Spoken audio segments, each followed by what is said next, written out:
ദൈവമേ, എൻ്റെ വായിലെ വാക്കുകളും എൻ്റെ ഹൃദയത്തിലെ ധ്യാനവും അങ്ങേക്ക് പ്രസാദകരമായിരിക്കണമേ. ഹീബ്രൂസ് 1-10 വരെയുള്ള അധ്യായങ്ങളിൽ ഉപദേശകരമായ വചന സത്യങ്ങൾ വിശദീകരിച്ച ശേഷം 11-ാം അധ്യായത്തിൽ നമ്മെ വിശ്വാസത്തിൻ്റെ പ്രായോഗിക വശങ്ങളിലേക്ക് ലേഖകൻ കൊണ്ടുപോവുകയാണ്.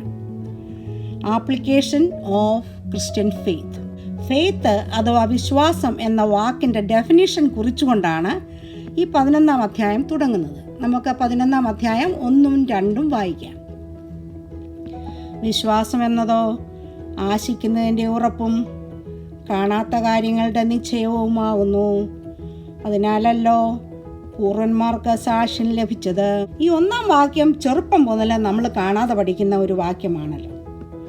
Faith is confidence in what we hope for and assurance about what we do not see. വിശ്വാസം ദൈവവചനത്തിൽ ഉറപ്പുള്ള ഒരു അടിസ്ഥാനമാണ്. ജോൺ 20:29 യേശുക്രിസ്തു പറഞ്ഞു, കാണാതെ വിശ്വസിച്ചവർ ഭാഗ്യവാന്മാർ. വിശ്വാസത്താൽ ഭാവി കാര്യങ്ങൾ ദൈവകരങ്ങളിൽ ധൈര്യത്തോടെ ഏൽപ്പിക്കുന്ന ഒരാൾക്ക് അത് വർത്തമാനകാലമായി മാറുന്നു. കണ്ടിട്ടില്ലാത്ത കാര്യങ്ങൾ കണ്ടതുപോലെ വിശ്വസിക്കുക, ഇതാണ് വിശ്വാസം. ഉറപ്പ് എന്ന വാക്ക് വിശ്വാസം ദൈവവചനത്തിൽ അടിസ്ഥാനപ്പെട്ടിരിക്കുന്നു എന്ന് കുറിക്കുന്നതാണ്. Praise God. ദൈവത്തിൻ്റെ പരിശുദ്ധാത്മാവിൽ കൂടിയാണ് നമുക്കിത് സാധ്യമായി തീരുന്നത്. 11:3 വായിക്കുകയാണ്. ഈ കാണുന്ന ലോകത്തിന് ദൃശ്യമായതല്ല കാരണം വരുമാറ് ലോകം ദൈവത്തിൻ്റെ വചനത്താൽ നിർമ്മിക്കപ്പെട്ടു എന്ന് നാം വിശ്വാസത്താൽ അറിയുന്നു. 2-ാം വാക്യത്തിൽ വിശ്വാസത്തിൻ്റെ പ്രതിഫലം നാം കാണുന്നത് പഴയ നിയമ വിശുദ്ധന്മാർ വിശ്വാസത്തിലൂടെ സാക്ഷ്യം പ്രാപിച്ചു. സൃഷ്ടി മുതലുള്ള വിശ്വാസവീരന്മാരുടെ സാക്ഷ്യങ്ങൾ അവർ വിശ്വസിച്ച് അവരറിഞ്ഞിട്ടുള്ള സത്യങ്ങൾ ദൈവവചനത്തിലൂടെ ദൈവത്തിൻ്റെ പരിശുദ്ധാത്മാവ് നമ്മെ ബോധിപ്പിക്കുന്നു. ഈ ലോകം എങ്ങനെയുള്ളവായി എന്ന് തെളിയിക്കാൻ ഡാർവിൻ തിയറി തൊട്ട് ഇന്നുവരെയും പരീക്ഷണങ്ങൾ നടത്തിക്കൊണ്ടിരിക്കുകയാണ്. എന്നാൽ 21-ാം നൂറ്റാണ്ട് വരെ അവർക്കത് കണ്ടുപിടിക്കാൻ പറ്റിയിട്ടില്ല. ഇനിയും അത് കണ്ടുപിടിക്കാൻ ഒട്ടു പോകുന്നുമില്ല. അതാണ് അതിൻ്റെ സത്യം. എന്നാൽ ദൈവവചനത്തിൻ്റെ അടിസ്ഥാനത്തിൽ ഉൽപ്പത്തി പുസ്തകത്തിൽ 1-2 അധ്യായങ്ങളിൽ പ്രപഞ്ചവും അതിലുള്ള എല്ലാത്തിൻ്റെയും സൃഷ്ടിപ്പും മനുഷ്യൻ്റെ സൃഷ്ടിപ്പും നാം മനസ്സിലാക്കുന്നു. Praise God. ദൈവം മനുഷ്യനെ സൃഷ്ടിക്കുന്നതിന് മുമ്പാണ് ഈ പ്രപഞ്ചം ഉണ്ടാക്കിയത്. അതുകൊണ്ട് അതുണ്ടാക്കിയതിന് സാക്ഷികളും ഇല്ല. ഇനി നമ്മൾ 4 മുതൽ 39 വരെയുള്ള വാക്യങ്ങളിൽ പഴയ നിയമത്തിലെ വിശ്വാസ വീരന്മാരുടെ പട്ടിക നാം കാണുന്നു. Hall of faith for the Bible heroes. ഈ ചാപ്റ്ററിൽ 24 പ്രാവശ്യം വിശ്വാസം എന്ന വാക്ക് ഉപയോഗിച്ചിട്ടുണ്ട്. പുതിയ നിയമങ്ങളിലുള്ള നിരവധി അധ്യായങ്ങളിൽ വെച്ച് ഏറ്റവും ഇൻസ്പയറിംഗ് ആയിട്ടുള്ള അധ്യായങ്ങളിലൊന്നാണ് ഈ 11-ാം അധ്യായം. പഴയ നിയമ വിശ്വാസ വീരന്മാരുടെ ജീവിതങ്ങളെ ദൈവം എങ്ങനെ വിലയിരുത്തി, അത് എത്ര പ്രാവർത്തികമായിരുന്നു, അതിനുള്ള പ്രതിഫലങ്ങൾ എന്താണ്, ഇവരുടെ ജീവിത സാക്ഷ്യം നമുക്ക് എങ്ങനെ പ്രായോഗികമാക്കാം, ഇതൊക്കെയാണ് ഇവിടെ പഠിക്കുന്നത്.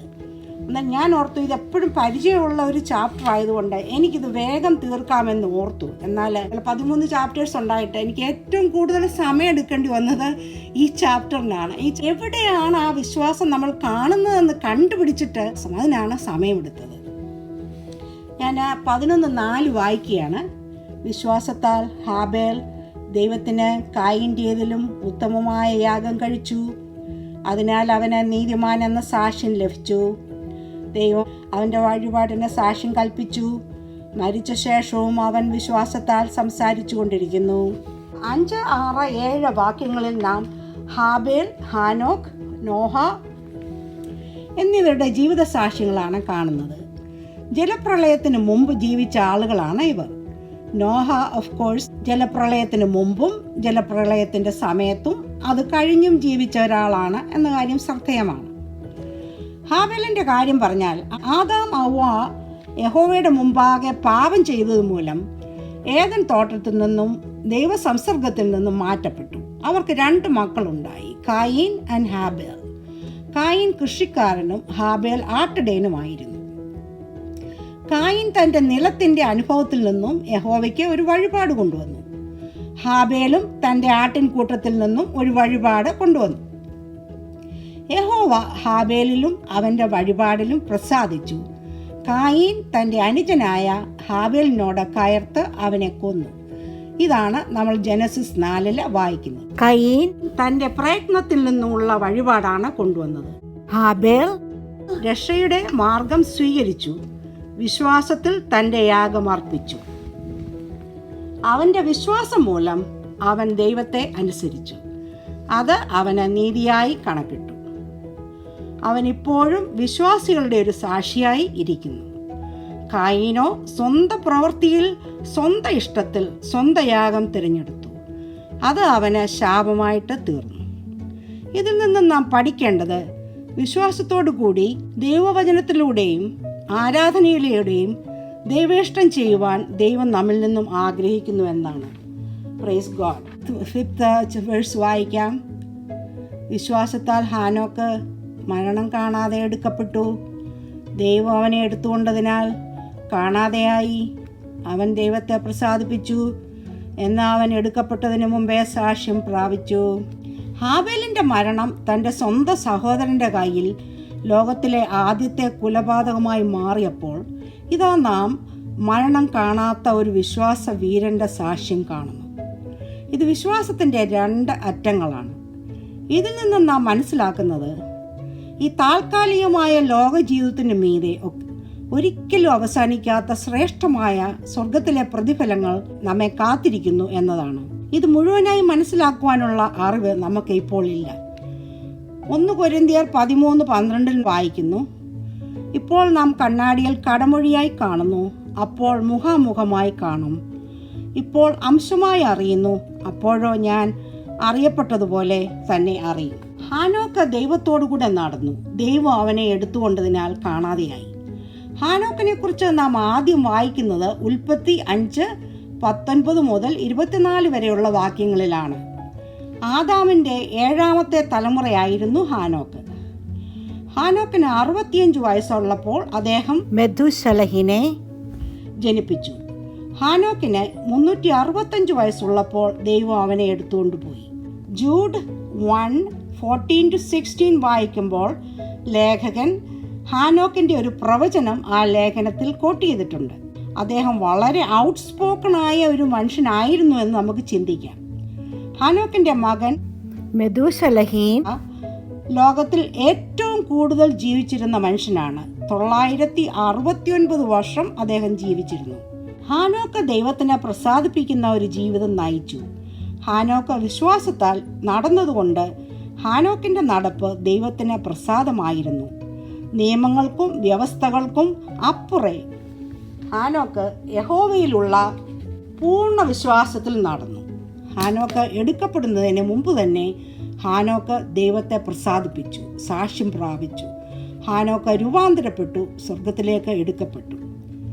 1 തെസ്സലോനിയർ 4:16 മുതൽ 17 വരെയുള്ള വാക്യങ്ങളിൽ കർത്താവ് തൻ്റെ സഭയെ ചേർക്കുവാൻ വരുന്ന വചനങ്ങൾ നാം വായിക്കുന്നു.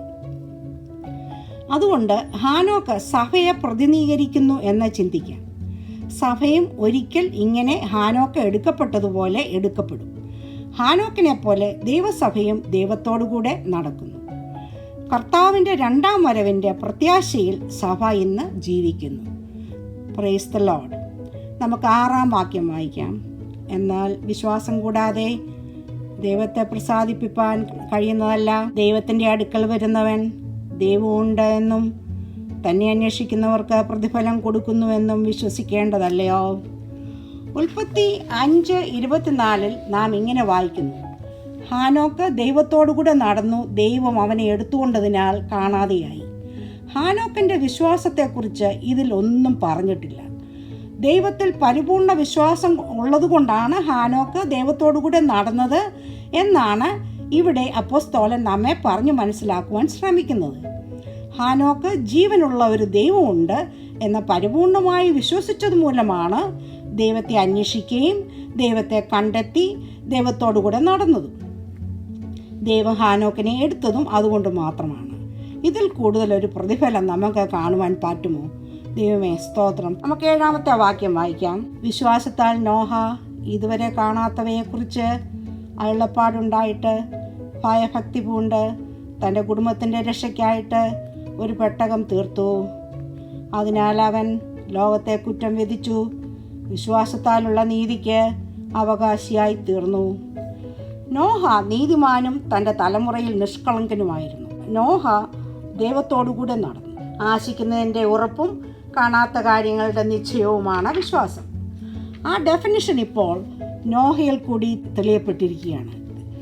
നോഹയുടെ കാലത്തെ വെള്ളപ്പൊക്കവും ദൈവത്തിൻ്റെ കൽപ്പനയാൽ ഉണ്ടാക്കിയ പെട്ടകവും നോഹയുടെയും തൻ്റെ കുടുംബത്തിൻ്റെയും രക്ഷയും എല്ലാം നമുക്ക് ജെനസിസ് 6-9 ചാപ്റ്റേഴ്സിൽ വായിക്കാം.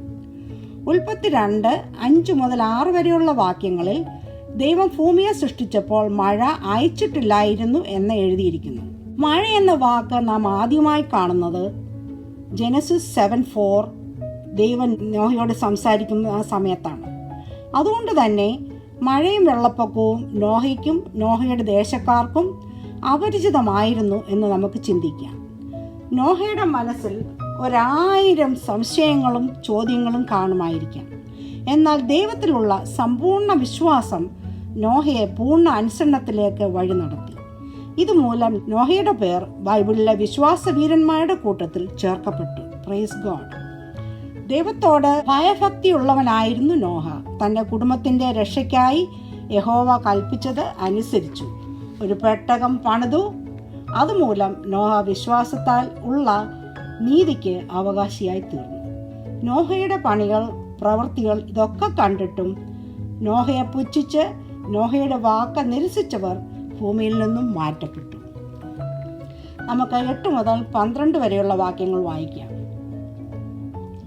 വിശ്വാസത്താൽ അബ്രഹാം തനിക്ക് അവകാശമായി കിട്ടുവാനിരുന്ന ദേശത്തേക്ക് യാത്രയാകുമ്പോൾ വിളിക്കപ്പെട്ടാറെ അനുസരിച്ച് എവിടേക്ക് പോകുന്നു എന്നറിയാതെ പുറപ്പെട്ടു. വിശ്വാസത്താൽ അവൻ വാഗ്ദത്തദേശത്ത് ഒരു അന്യദേശത്ത് എന്ന പോലെ ചെന്ന് വാഗ്ദത്തത്തിന് കൂട്ടവകാശികളായ ഇസാക്കിനോടും യാക്കോബിനോടും കൂടെ കൂടാരങ്ങളിൽ പാർത്തുകൊണ്ട് ദൈവം ശില്പിയായി നിർമ്മിച്ചതും അടിസ്ഥാനങ്ങളുള്ളതുമായ നഗരത്തിനായി കാത്തിരുന്നു. വിശ്വാസത്താൽ സാറായും വാഗ്ദത്തം ചെയ്തവനെ വിശ്വസ്തനെന്ന് എണ്ണുകയാൽ പ്രായം കഴിഞ്ഞിട്ടും പുത്രോത്പാദത്തിന് ശക്തി പ്രാപിച്ചു. അതുകൊണ്ട് ഒരുവന് മൃതപ്രായനായവന് തന്നെ പെരുപ്പത്തിൽ ആകാശത്തിലെ നക്ഷത്രങ്ങൾ പോലെയും കടൽപ്പുറത്തെ എണ്ണിക്കൂടാത്ത മണൽ പോലെയും സന്തതി ജനിച്ചു. റോമൻസ് 4:12 ഫാദർ എബ്രഹാമിനെ വിശ്വാസികളുടെ പിതാവ് എന്ന് നാം കാണുന്നു. എന്നാൽ ജെയിംസ് 2:23 അബ്രഹാം ദൈവത്തിൻ്റെ സ്നേഹിതനായി നാം കാണുന്നു. പുതിയ നിയമം തുടങ്ങുന്ന ഫസ്റ്റ് വേഴ്സ് തന്നെ അബ്രഹാമിൻ്റെ പേർ തുടങ്ങിയാണ്. അബ്രഹാമിൻ്റെ പുത്രനായ, ദാവീദിൻ്റെ പുത്രനായ യേശുവിൻ്റെ വംശാവലി. ഹീബ്രൂസ് 11:1 നാം വായിക്കുന്നു വിശ്വാസത്തിൻ്റെ ഡെഫിനിഷൻ.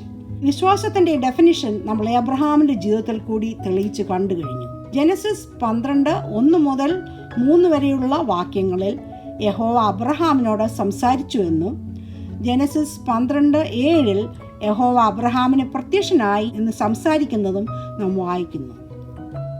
സ്വന്തം ദേശമായ കൽദയരുടെ അന്യദൈവങ്ങളെ ആരാധിക്കുന്ന ബാബേൽ പട്ടണത്തിൻ്റെ ഒരു പട്ടണമായ ഊരിൽ നിന്നും തൻ്റെ പിതാവിൻ്റെ സഹോദരനായ ഹാരാൻ്റെ മകൾ സാറായെ വിവാഹം കഴിച്ച് ജീവിക്കുന്ന സമയത്താണ് ദൈവവിളി അബ്രഹാമിന് ഉണ്ടായത്.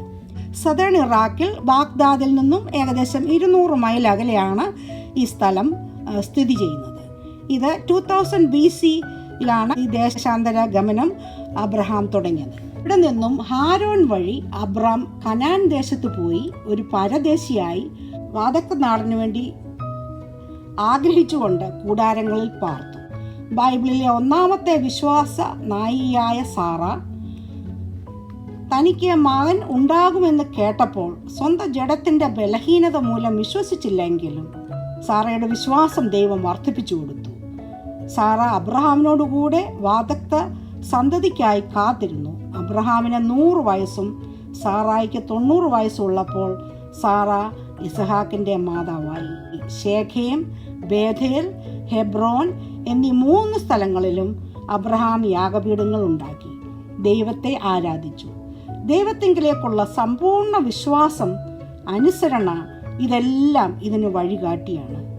തൻ്റെ മകനു വേണ്ടി 4ാമത്തെ യാഗപീഠം പണിയുന്നത് നമുക്ക് വായിക്കാൻ പ്രയാസമുള്ള ഒരു കാര്യമാണ്. 17ാമത്തെ വാക്യം വായിക്കാം. വിശ്വാസത്താൽ അബ്രഹാം താൻ പരീക്ഷിക്കപ്പെട്ടപ്പോൾ ഇസാക്കിനെ യാഗം അർപ്പിച്ചു. അബ്രഹാമിൻ്റെ 4ാമത്തെ യാഗം നാം ഈ വാക്യത്തിൽ കാണുന്നു. തൻ്റെ വിശ്വാസത്തിൻ്റെ പരീക്ഷയിൽ അബ്രഹാം പൂർണ്ണമായി വിജയം പ്രാപിച്ചു. Praise God. അബ്രഹാമിനെ അനുഗ്രഹിക്കുന്നത് വാസ്തവത്തിൽ ഭൗമികമായിട്ടല്ല. നമുക്ക് അദ്ദേഹത്തിൻ്റെ ജീവിതത്തിൽ അത് മുഴുവൻ കാണാൻ പറ്റിയില്ലെങ്കിലും അബ്രഹാമിന് നല്ല വിശ്വാസമായിരുന്നു. ദൈവം അദ്ദേഹത്തിന് കൊടുത്ത എല്ലാ വാഗ്ദത്തങ്ങളും നിറവേറുമെന്ന് പരിപൂർണമായി വിശ്വസിച്ച ഒരു മനുഷ്യനായിരുന്നു അബ്രഹാം. നീ എൻ്റെ വാക്കനുസരിച്ചതുകൊണ്ട് നിന്റെ സന്തതി മുഖാന്തരം ഭൂമിയിലുള്ള സകല ജാതികളും അനുഗ്രഹിക്കപ്പെടും എന്ന് ഞാൻ എന്നെ കൊണ്ട് തന്നെ സത്യം ചെയ്തിരിക്കുന്നു എന്ന് യഹോവ അരുളി ചെയ്യുന്നു. ഈ 18-19 വാക്യങ്ങൾ നമ്മൾ വായിക്കുന്നില്ല. 18ാം വാക്യത്തിൽ വാഗ്ദത്തങ്ങളെ കൈക്കൊണ്ടവൻ തൻ്റെ ഏകജാതനെ അർപ്പിച്ചു എന്നും 19ാമത്തെ വാക്യത്തിൽ മരിച്ചവരുടെ ഇടയിൽ നിന്ന് ഉയർപ്പിപ്പാൻ ദൈവം ശക്തനെന്നും എണ്ണുകയും അവരുടെ ഇടയിൽ നിന്ന് എഴുന്നേറ്റവനെ പോലെ അവനെ തിരികെ പ്രാപിക്കുകയും ചെയ്തുവെന്ന് നമ്മൾ വായിക്കുന്നു.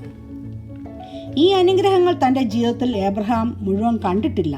എന്നാൽ ജീവനുള്ള ദൈവത്തെ അറിയുവാനും അതുമൂലം തൻ്റെ കുടുംബം അനുഗ്രഹിക്കപ്പെടുവാനും ലോകരക്ഷകനായ യേശുക്രിസ്തു അബ്രഹാമിൻ്റെ സന്തതിയിലൂടെ വരുവാനും അബ്രഹാമിൻ്റെ വിശ്വാസം മതിയായത് ആയിരുന്നു.